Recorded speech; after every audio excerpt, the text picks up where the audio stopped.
Good afternoon dear guys, स्वागत है मेरे यूट्यूब चैनल चरण सिंह स्टडी में। देखिए गाइस, हम देखेंगे आज एक्सरसाइज 12.3 का क्वेश्चन नंबर 5। ठीक, इसमें फॉर्मूले वही लगेंगे, लेकिन इन्होंने बाइसेक्ट की जगह ट्राइसेक्ट दे दिया है। जैसे बाइसेक्ट का मतलब क्या होता है गाइस, समद्विभाजित यानी समान दो भागों में बांटना। सही, कोई एंगल या कोई लाइन सेगमेंट या कोई शेप जो आकृति हमें दी गई है। तो यहाँ पर ट्राइसेक्ट का मतलब ये हुआ गाइस समत्रिभाजित का मतलब ये हुआ कि समान तीन भागों में बांटना। किसको? किसी लाइन सेगमेंट को। देखिए क्वेश्चन पढ़ लेते हैं। अब जब अंदर जो पॉइंट लेंगे हम कैसे, जैसे आप जानते हैं गाइस, जैसे 10 मीटर कपड़े को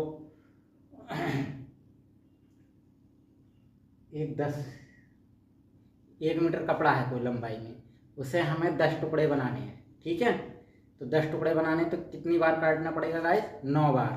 तो ऐसे यहाँ पर एक लाइन सेगमेंट है, उस लाइन सेगमेंट के हमें 3 भाग बनाने हैं, तो उसे कितनी बार काटना पड़ेगा? 2 बार।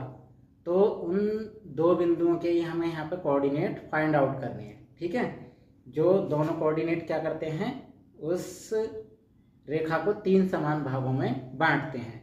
देखिए गाइस, रेशियो के आधार पर इसे हम उस पॉइंट्स के कोऑर्डिनेट्स ज्ञात करेंगे। समझ लेते हैं, फिर सॉल्यूशन करते हैं। देखिए क्वेश्चन नंबर 5, पॉइंट 4,2, -6 और क्यूब 10, -16, -6 को मिलाने वाले रेखाखंड PQ को।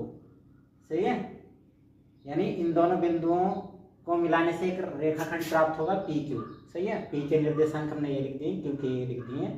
x1, y1, z1 P को हमने मान लिया और इधर Q को x2, y2, z2 मान लिया। ठीक है, लिखा नहीं है हमने, नीचे लिखा जब हमने 3 बराबर भागों में बांट दिया। को समत्रिभाजित करने वाले बिंदुओं के निर्देशांक ज्ञात कीजिए। सही है, हमने 2 बिंदु लिए और वो ऐसे दिए कि जब P से R तक चले तो ये वाला पार्ट किसके बराबर होगा? RS के, और ये RS किसके बराबर होगा? SQ के। ठीक है, यहाँ पर गाइस 2 तरीके हैं, लेकिन पहला तरीका वही लगेगा हमारा, किसका? रेशो वाला। और एस के लिए हम आपसे पूछेंगे, होमवर्क में देंगे।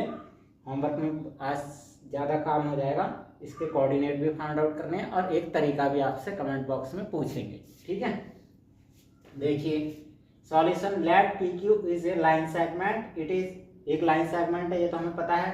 It is trisected by point R and S, और इसे हमने 3 भागों में बांट दिया। किस पॉइंट द्वारा? R के द्वारा और S के द्वारा। फिर